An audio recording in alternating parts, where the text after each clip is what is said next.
C'est une nouvelle brouille qui accueille Samuel Eto'o depuis son retour de Paris, où il a participé au programme Forward 3.0 de la FIFA. L'homme de l'OM accuse la fédération de traitement inhumain. Le journaliste sportif Alain Denis Icoul donne des explications claires de la situation. Il faut d'entrée de jeu signaler que la FECAFO elle-même fonctionne à plus de 70% grâce aux subventions de l'État, ce qui est une anomalie grave, mais surtout le point de départ du capharnaüm que nous vivons actuellement.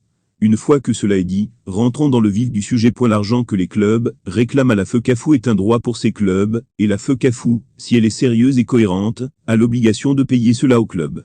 J'explique cela depuis plusieurs mois, mais il y a comme une sorte d'esprit maléfique qui anime certains compatriotes au point qu'ils ne puissent jamais comprendre cette réalité. En effet, le championnat camerounais est un championnat professionnel.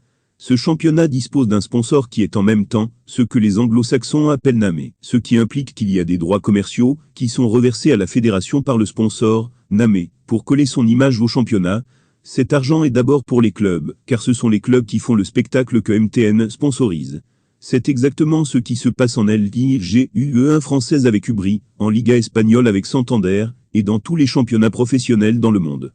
Alors que les clubs réclament cet argent est un droit absolu. D'ailleurs, l'appellation subvention chez nous est une grosse arnaque, car un privé ne fait pas de subvention à la réalité. En outre, en tant que championnat professionnel, l'élite a un diffuseur qui est la CRTV. On est déjà là dans les droits TV. Dans tous les championnats professionnels au monde, le montant versé par le diffuseur est officiellement connu et redistribué aux clubs. Mais au Cameroun, ceux qui ont promis la transparence font désormais de la transparence sélective. On ne sait rien du deal avec la CRTV. Les droits TV sont pourtant la toute première source de revenus pour tous les clubs professionnels dans le monde.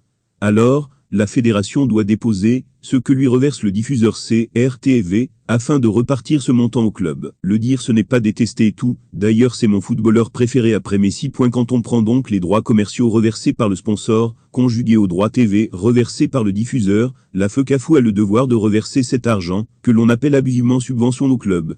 De ce fait, que Homme déclare forfait est compréhensible, car étant privé de ses droits par la fédération. Je vous fais fi d'autres sources de revenus de la FECAFO qu'elle devrait en principe reverser au club, notamment l'argent issu des différents projets de la FIFA, et même de la Coupe du Monde, dont j'attends toujours le plan de dépenses des retombées. Je pense pour sortir que, si la fédération ne respecte pas ses engagements, les clubs ont le droit de l'attaquer en justice, et ils auront gain de cause, car ce serait de l'escroquerie. Fermez les guillemets.